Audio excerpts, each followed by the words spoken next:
Hi everyone, welcome to the channel. And as I've been saying more recently, if you do like my content, please do subscribe. I cover a whole range of political subjects. It turns out I'd already uploaded this video, but I accidentally deleted it, so I'm going to re-upload it. Not obviously the exact same video, but the same subject matter.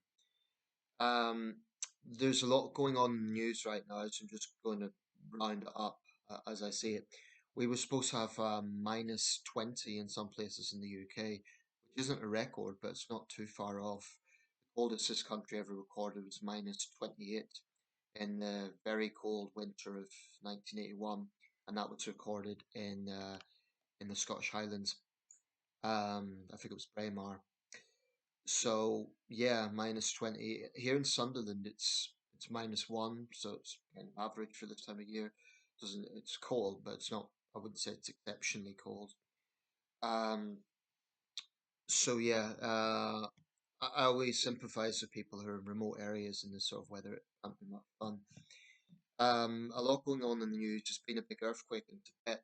Um, over 100 people killed. It is obviously a seismically active zone, but it's when these things happen within Chinese territory, and regardless of what we think about Tibetan independence, it's de facto within Chinese control these days. So it's a test of the CCP to see how they respond to the needs of all their citizens. Criticisms in the past have been levelled at shoddy building. This was the case in the Sichuan earthquake in 2008, and in other countries in Turkey in 2023. One of the um, one of the complaints was that those worst affected were in a poorer part of the country where building work wasn't as efficient, which is why there was such a big death toll. Um, so yeah, I don't want to say it's part and parcel of living there because that sounds desensitized. But I guess if you're in a seismically active zone, it's always a possibility. Um, Jean-Marie Le Pen died in France. I'm not going to say it's a big loss. He was Europe's leading far-right politician for many years. But we have to say he was a significant figure in French politics. He was 96 years old. Um, I think Macron's right. History will judge him, and I don't think it will judge him well. Whatever people think of immigration issues within Europe, the likes of Jean-Marie Le Pen are not the answer. Um, it's significant that he had been detached from his daughter for many years. She saw him as a liability, even though he had performed quite well electorally speaking. Um, I think Marine Le Pen, who I also don't entirely trust, but I think she's a better politician than her father, she recognised it was a liability. Um, what else? In the United States, we have the state funeral of Jimmy Carter. Now, I'll probably be making a video specifically on that and also what I see as President Carter's legacy. I did make an initial video when he passed away, but Carter's one of my favorite presidents, and I would like to do another video on that because I've a few thoughts on the matter. Um, in Britain, we have this ongoing feud between Elon Musk and British politicians. Again, that might warrant its own video. Um, just for the record, I think the grooming gangs scandal was absolutely appalling, and I do think it's critical that the government's transparent on this. But I also think there's a lot of right wingers jumping on the bandwagon trying to capitalize on it. But again, that's probably for a specific video if I get around to that one. I mean, it's one of the worst crimes this country's ever seen, collectively speaking. So that brings me to the main news story that I want to cover in this one, which is Trump's latest outburst. He had a press conference, I think it was yesterday, might have been the day before in West Palm Beach. Some of it was conventional enough, even by Trump's standards. It was relatively, very, very occasionally Trump can sound almost normal. He can answer questions in a relatively straightforward way, almost presidential way. I will not call Donald Trump a statesman because I don't think he is. Simply being in elected office doesn't, in my opinion, make someone a statesman. A statesman is an accolade for leaders who show a level of diplomacy that warrants that. And I'm not sure that Donald Trump deserves it. Um, if he has some major achievement in his second term, that might prove me wrong. But even, his overtures in his first term, for example, the Inter-Korean summit, at the time, I said, okay, if this is successful, fair play. Donald Trump's got a big achievement.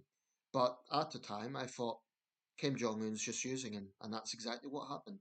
North Korea certainly hasn't changed. If anything, it's escalated its nuclear program. It's definitely not, brought in Kim from the cold.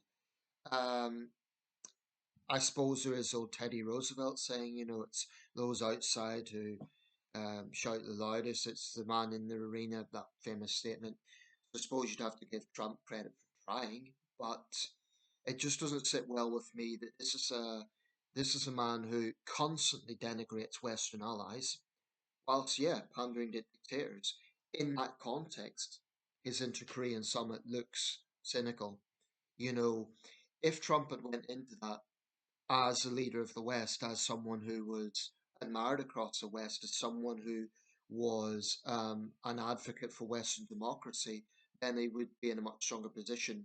Trump was American president, but that was it. There was nothing else. There was no. It was just his office that put him in that position. I do not think that Donald Trump is a statesman, and his statements at West Palm Beach show it. Well, I think he made two speeches. One was at Mar-a-Lago, but um, Greenland, he keeps pushing this issue. Before I sort of dismiss it as typical Trumpian bombast, but he's pushing it once again. He really is being serious about this. Um, I suppose geopolitically it makes sense. It's the world's biggest island, and it would be a significant location, for example, for an American base in that sense, because of its location in the Arctic Circle. But it's Danish sovereign territory. The Greenlanders have made it clear that they don't want to be under American control.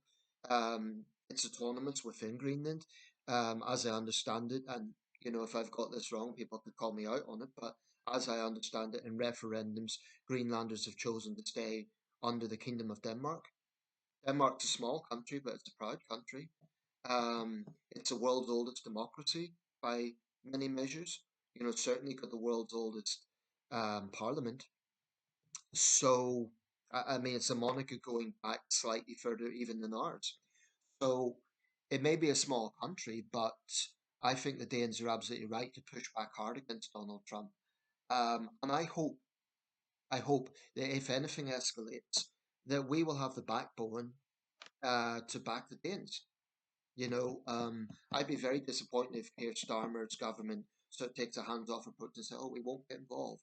No, we have to speak up when a European neighbour and ally is being threatened, even if it's by another ally. I mean, this must be embarrassing for many Americans. Um, it's Danish territory. Why would Trump start a fight with an ally? It just makes no sense. Imagine if the Danes swooped in and said, "Oh, we want to take Florida. We'll give you a good price for it." That Trump treats international politics like a poker game, like he's in a casino or something, or he's making some sort of real estate merger. This is international diplomacy we're talking about. It's pathetic. The other thing, of course, in Canada, Justin Trudeau's resignation. Um, I'm not surprised at that. I think Trudeau would outside his welcome. Some of his political correctness was nonsense. For example, on one occasion, he actually corrected the woman reporter and saying, "We prefer to say people kind." That sort of stuff was laughable. And he done himself no favors with it. Um, I understand there was also some economic problems and scandals in the background. Talking of Canadian politics, and this does relate to Trump. I watched a documentary on Brian Mulroney. I don't know if I previously mentioned this, but it's basically a documentary called Triumph and Treachery. Brian Mulroney, Prime Minister from 1984 to 1993. Mulroney had some achievements, though. Controversial figure among Canadians. He was both the most popular and least popular Canadian Prime Minister, but he was the first Western leader to stand up against apartheid in a very vocal way at a time when Reagan and Thatcher were effectively appeasing it, not supporting it exactly, but they weren't. I think they could have gone further. To be fair to Brian Mulroney, he did, and it's no coincidence, therefore, that Nelson Mandela made Canada the first Western country that he visited. Um, and Mulroney had other achievements as well. But anyway, sticking on Canadian politics.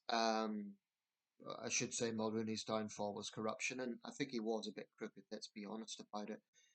Some of his shady deals with arms dealers. But sticking with Canadian politics, for Donald Trump to talk about the office of the Prime Minister as the governor, and this isn't just a slip of the tongue, this is Trump, being obnoxious. Um, if you're a Canadian Conservative, this isn't about an insult to Justin Trudeau. This is about an insult to Canada, Canadian sovereignty, because that, by extension, basically insults it all. What is it, 23 or 24 um, people who have been Prime Minister of Canada? It's Canada is a sovereign nation. It's a great nation. And for the American president elect to be talking the way he is, it's just disrespectful. I understand in trade there's going to be disagreements between America and Canada, America and Mexico, Canada and Mexico. That's inevitable with three big countries in North America. But for Trump to show the lack of respect that he does to the Canadians, I think whoever succeeds Trudeau should push back hard against that. Um, Even Trudeau's speaking uncharacteristically tough with that. Um, but yeah, it's just typical Trumpian. Another thing he's come out with just today is talk about renaming the Gulf of Mexico the Gulf of America. I mean, this is just something that everyone understands. It's the Gulf of Mexico. As far as I know, it's never been a major political issue in America. Previous American presidents have never made a thing of it. I mean, my goodness, the United States of America is already the most powerful country in the world. What more do you want? Trump sort of acts like an imperialist. He sort of acts like an old school, almost Victorian imperialist. And I won't even compare him to someone like Lord Palmerston. That would be an insult to Lord Palmerston's intelligence.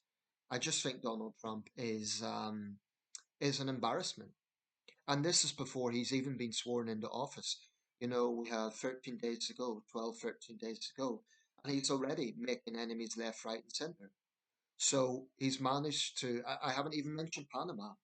Now, granted, it is a slightly different situation because of the history, but still, if there is military intervention in Panama, and Trump may have some valid points there regarding treaties, but even so, even so, if Trump was to have military intervention in Panama, it would throw out the window this nonsense that Trump's some sort of pacifist. That's one thing his supporters come out with. Trump never started a war. You know, it's technically true that he didn't start any wars, but he did have military interventions. He took military action against ISIS. He took military action against Assad. Incidentally, I think he was justified in doing so. I don't criticize Trump for that. But let's just get away from this nonsense that Donald Trump is above using military action, and therefore he stands out from other presidents. It's nonsense. Um, Absolute nonsense. If there is a war, an intervention in Panama, I hope there isn't.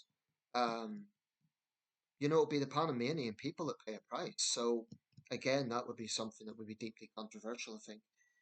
Um, I'm going to wrap this up, but I mean, none of this is surprising. It's typical Trump. And it's not even like we're in an election and people should be reminded this is what you're voting for. It is what it is. He's going to get into power. But this is who he is. And this is why Donald Trump will never, ever be remembered the way Jimmy Carter is. Um, he may be a two-term president. Carter may have only been a one-term president. Look at the eulogies for Jimmy Carter, a champion of human rights. What are the eulogies for Donald Trump going to be? A two-term president who's full of himself. I'm sure his cronies will have lots to say, but I honestly think Donald Trump's the worst president in modern American history. And his lack of statesmanship, his lack of diplomacy, his picking fights with allies whilst pandering to dictators is just reprehensible. That's not strength. I mean, I don't criticize Trump for putting America first. I've never said that's the issue, but it's the way he goes about it. It's a crass, undiplomatic way that he insults allies. Any leader in the world, any president or prime minister is going to put their country first. I've never criticized Trump for that, but it's a way he goes about it. Why insult allies? It just, and in Britain we have this the British right have this pathetic sycophantic attitude, Trump and Musk. Oh, we better not offend them. We better keep on side.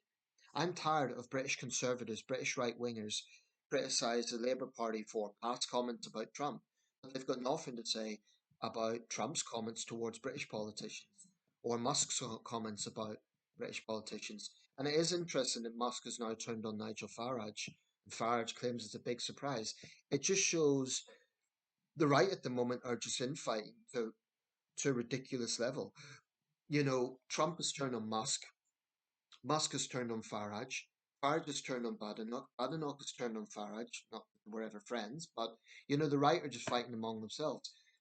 If let's just say, for the sake of argument, um, you know, some other big scandal happens, for whatever reason, the Labour government collapses and the right wing government gets into power, whether it's Badenoch or Farage, although I don't think it's going to happen. Let's say that's within the next 4 years and Trump's president.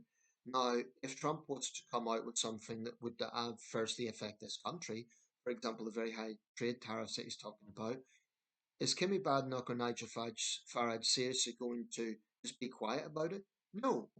Like any prime minister, they would have to speak out on it. So these jibes from the side against Keir Starmer, I think, are a bit, you know, actually disappointed by Kimmy Badenoch.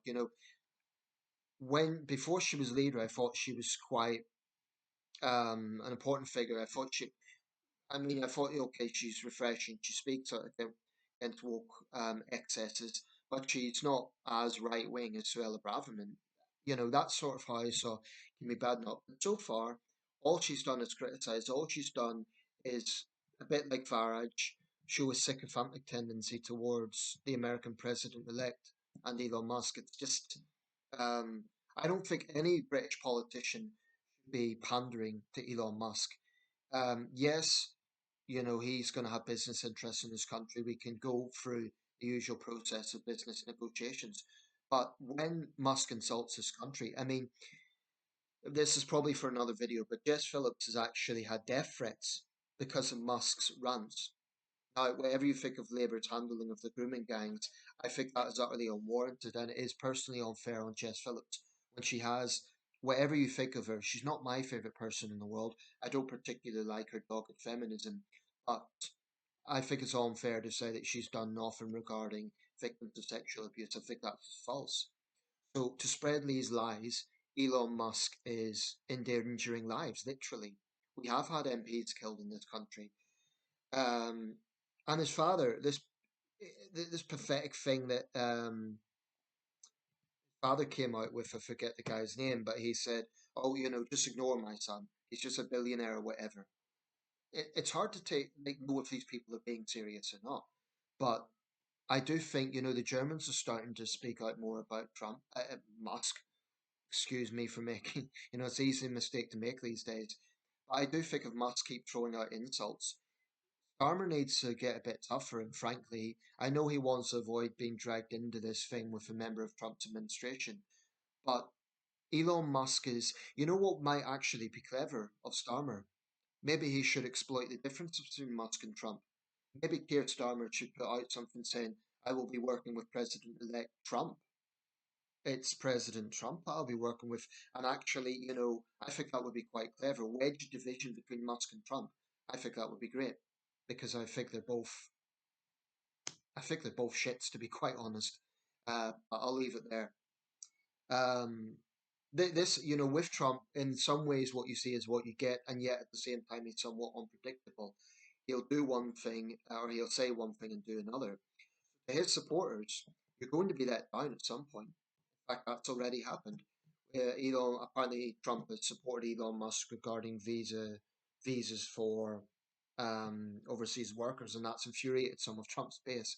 So all the gloating that they done on November the 4th, or whenever the election was, that they're going to see that Trump isn't going to deliver everything he's promising. They're going to see that, and then I wonder how smug they'll be, because in the end they'll be the losers.